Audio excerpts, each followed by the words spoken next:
오늘 저는 여러분과 함께 율법과 복음의 관계라고 하는 제목으로 말씀을 나누고자 합니다. 율법과 복음의 관계에 있어서 여러 가지 견해가 있습니다. 고대교회에 말씀 없는 사람들은 율법과 복음을 아주 대립적인 관계로 이해를 했습니다. 그래서 구약과 신약에서 율법이라고 하는 말을 나오는 모든 단어를 삭제해 버렸습니다. 종교개혁 시대 이후에도 루터의 정거의 차이는 있지만 그러나 율법과 복음을 대립적인 관계로 보았습니다. 율법은 우리를 죄를 깨닫게 해서 절망하게 만들며 율법은 우리를 정죄해 죽이는 것이다.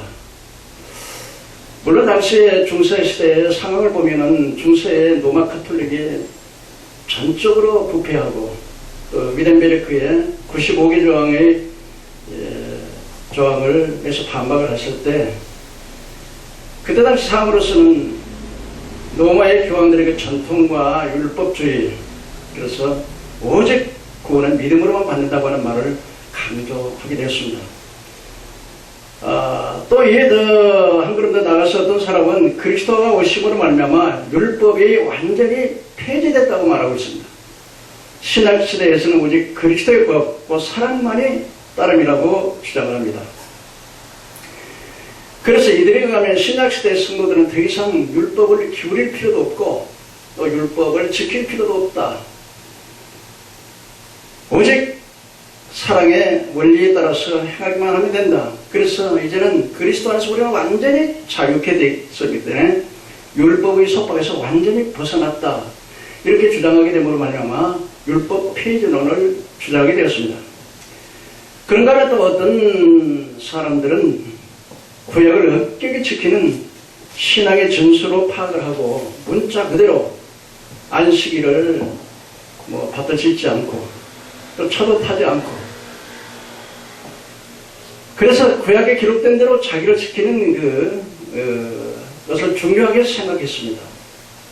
그래서 이들의 이러한 것을 통해서 그들 나름대로 하나님에 대한 신앙을 표현해 왔던 것입니다. 그렇다면 오늘날 우리는 율법에 대해서 어떻게 이해를 해야 할까요? 과거의 엄격한 전통이나 현재 혼란한 풍조 가운데 살아가는 우리가 취해야 할 올바른 태도는 무엇일까요? 이에 대한 대답은 오직 하나님의 말씀에서 찾아볼 수가 있다고 생각을 합니다. 성경이 우리에게 무엇을 말합니까? 이 문제에 대한 대답이 되어야 합니다. 예수님께서는 마태복음 5장 17절에 내가 율법이나 선지자를 폐하러 온 줄로 생각하지 말라. 폐하러 온 것이 아니라 완전케 하려 함이라고 말씀을 하셨습니다.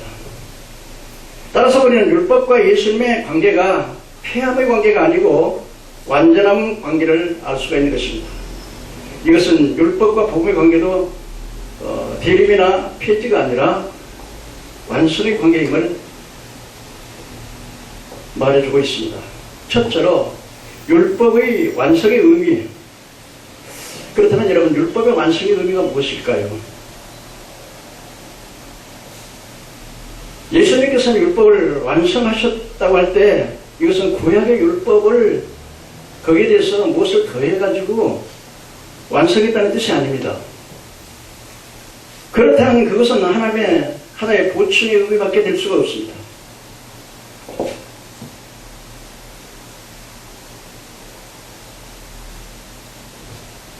왜냐하면 율법은 그림자고 예수님은 그 몸이시기 때문에 그렇습니다. 따라서 우리 예수님에 의해서 율법의 의미가 충분히 드러나고 그 온전한 내용이 채워집니다. 다시 말씀드리면 율법을 통해서 우리가 구원을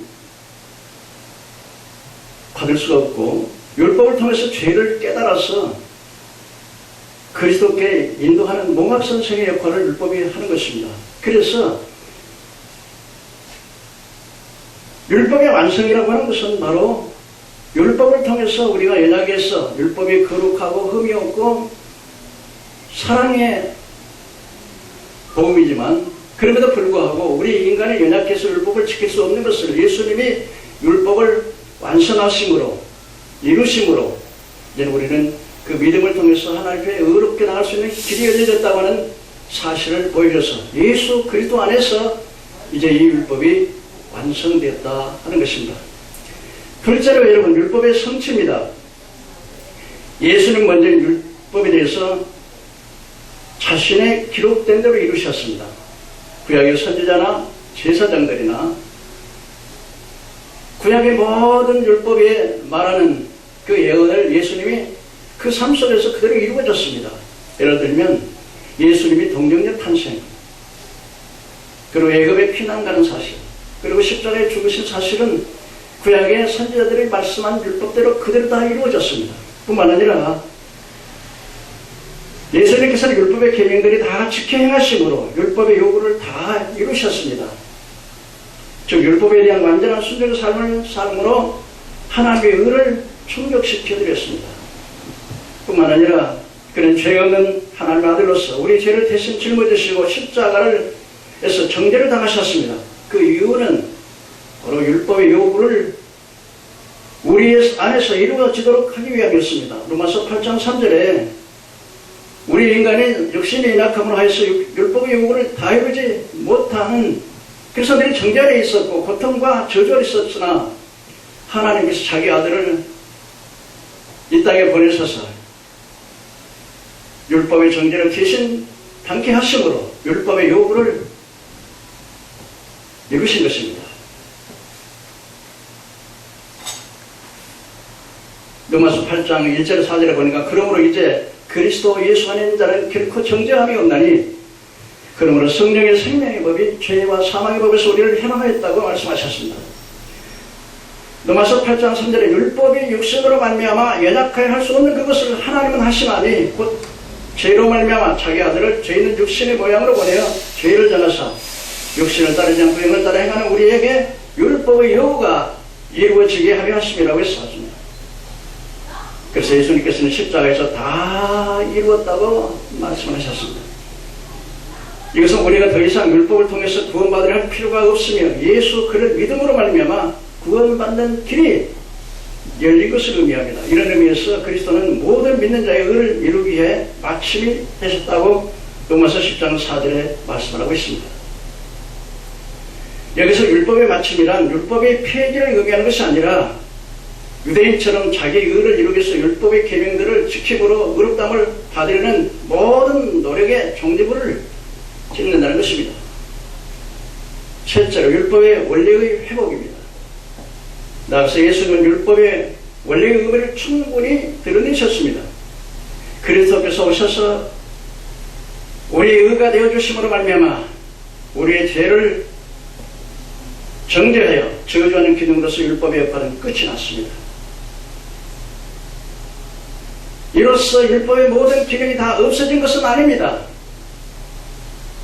갈라디아서 3장 16절의 말씀을 보니까 예수께서 우리를 위해 저주를 받으사 율법의 저주에서 우리를 속량하셨으니 나무에 달린 자마다 저주 아래 있는 자라고 했었습니다.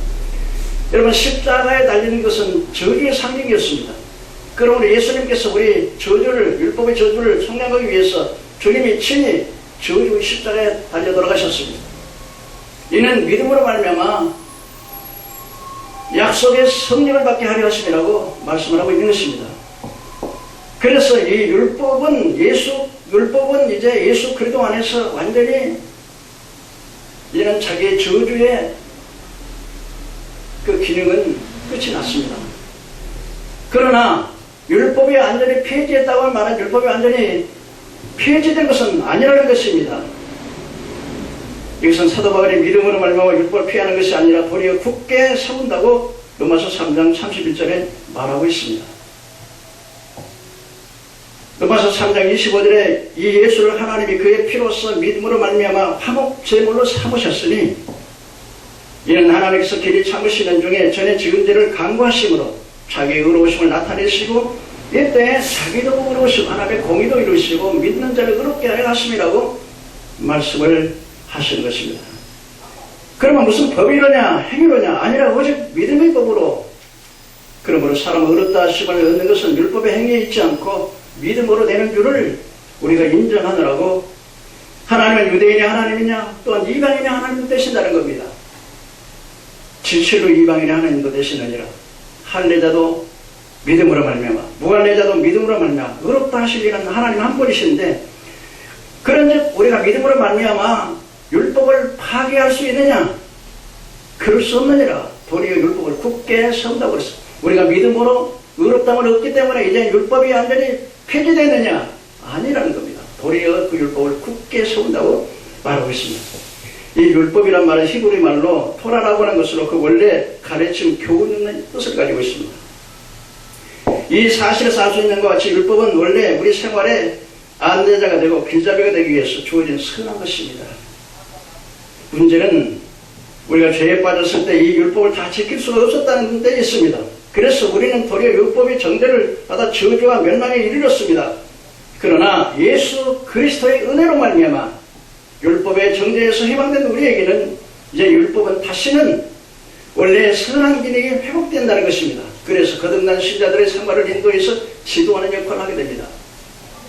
율법의 저주하고 정죄하는 기능은 폐지됐지만, 그러나 그 율법을 통해서 우리가 하나님의 선한 뜻을 알고 그 율법을 통해서 우리가 이제는 하나님의 거룩한 성품을 닮아서 그리스도 안에서 새로운 피조물로서의 삶, 거룩한 삶, 하나님께서 우리에게 요구하시는 성별된 삶을 살아갈 수 있도록 인도해 주시고 가르쳐 주시고 지도해 주신다는 것입니다.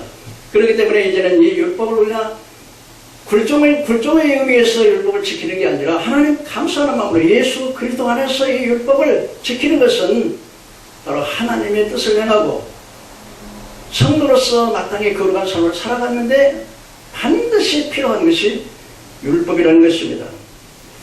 오늘 우리 루터교회나 우리 한국교회 상당수가 정죄하는 율법의 기능은 모막 선생의 기능으로서는 굉장히 강조하지만, 그러나 생활의 표현으로서 율법의 기능을 등한시함으로 말미암아 신자의 생활이 소홀히 되고 윤리가 약해지는 경향이 많은데, 이는 율법에 대한 치우친 이해로 말미암은 것입니다. 이제 우리는 예수 그리스도 안에서 믿음으로 구원을 받았기 때문에 율법은 그렇게 중요시하지 않는다 하는 것입니다. 충신대 대학교 교수 되시는 박형영 박사, 그분이 이렇게 말했습니다. 오늘날 우리 한국교회에 정말 믿음으로 어렵다함을 않는 이 이신칭의를 강조하는 데에 비해서 그 상호에 대해서 전혀 강조하지 않았기 때문에 성도들이 아주 많이 나아요. 내가 예수만 믿기만 하면 난 천국 갈 거야. 그래서 아무렇게 인생을 살아서 죄를 회개할 줄도 모르고 깨닫지도 모르고 아주 죄를 그렇게 경시하는 경향이 있다는 것입니다. 그래서 주님께서는 주여 주여 하는 자마다 다 주를 보지 못하고 주님 뜻대로 행하는 자야 주를 본다고 말씀을 하고 있는 것입니다. 그렇기 때문에 우리가 예수 그리스도 안에서 이제 율법은 구약적인 심판과 진노와 저주의 율법이 아니라 예수 그리스도 안에서 이제는 그 율법의 죄를 깨달아 예수 그리스도의 복음으로 우리를 인도하시며 그 율법이 우리를 하나님의 거룩한 뜻으로 우리를 보여주시고 마치 거울처럼 내 자신의 죄악된 모습과 거룩하지 못한 모습을 보여주어서 주님 중심의 삶을 살아서 주여 주여 하는 자마다 다 주를 보지 못하고 주님 뜻대로 행하는 자의 주를 본다고 하는 말씀처럼 우리가 주님의 뜻대로 행할 수 있도록 안내자의 역할을 하는 것이 바로 율법이기 때문에 율법은 우리 삶 속에 반드시 그리스도 안에서 필요하다고 하는 사실을 말씀해 주고 있는 것입니다.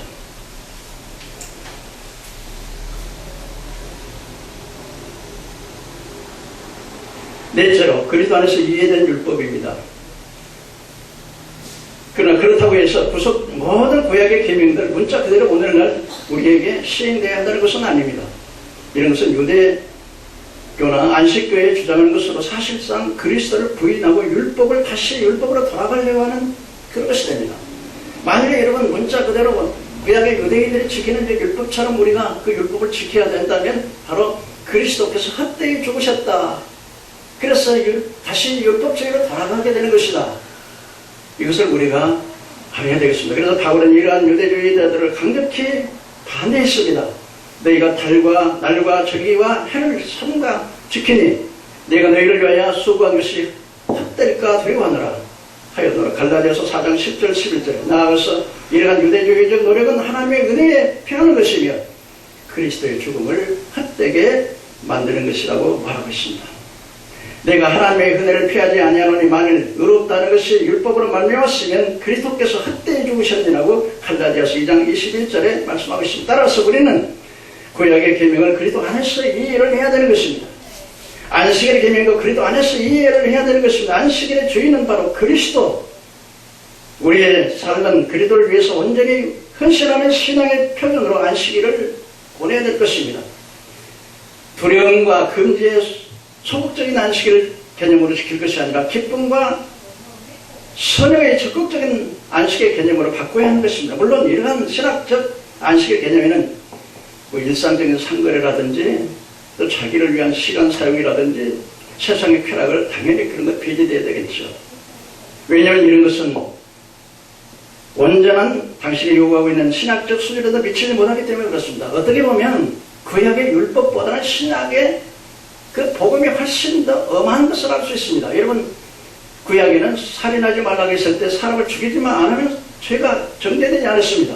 그러나 신약시대에 봐서는 사람을 미워하는 그 자체가 살인이라고 말하고 있습니다. 구약시대는 음행의 현장에서 음행을 하지 않으면 정죄되지 않았습니다. 심판받지 않았습니다. 그러나 신약시대에서는 여인을 보고 음욕을 품는 자마다 벌써 마음에 가늠했단 말을 하게 되므로 신약적인 와서 이제는 그리스도 안에서 우리가 하나님의 뜻을 행하는 것이 훨씬 더 어렵게 되어졌다는 사실을 말씀해 주고 있습니다. 그러나 이것이 우리의 힘으로는 되는 것이 아닙니다. 하나님께서 불의심과 중생과 회심과 신앙과 책임과 성화와 견인과 영화의 모든 과정은 선택된 백성 하나님께서 만들어가는 과정인데, 이 구원은 바로 하나님이 선택하시고 예수님이 구속하시고 그 구속을 성령 하나님이 적용해 가시기 때문에 택한 백성은 끝까지 하나님께서 구원해 주신다고 하는 사실을 보여주고, 이 율법은 바로 이러한 과정에서 하나님의 뜻이 무엇인가, 선한 뜻이 무엇인가를 분명히 보여줘 우리를 거룩한 삶으로 이끌어가고 있다고 하는 사실을 할 때 이 율법을 바로 이해를 해야 되는 것입니다. 다섯째로 그리스도의 법입니다. 이러한 것은 유대의 근본 정신인 사랑의 관점에서 율법을 이해하는 것을 말합니다. 예수님께서는 율법과 선지자들의 강령은 하나님의 사랑과 이웃사랑이라고 말하고 있습니다. 첫째는 마음을 다하고 뜻을 다해 성품을 다해 하나님을 사랑하는 것이고, 둘째도 이와 같으니 곧 내 이웃을 내 몸과 같이 사랑하는 것이라고 말씀하고 있습니다. 이것이 바로 율법이요 선지자라는 것입니다. 율법이라고 하는 것이 바로 사랑이라고 말을 했을 때 그 율법 전체의 계명들을 포함하고 있습니다. 그 계명들은 그 율법을 구체적으로 설명하는 것이 바로 계명입니다. 그렇기 때문에 사랑과 계명은 동일한 것입니다. 율법과 계명은 동일하다고 하는 것입니다.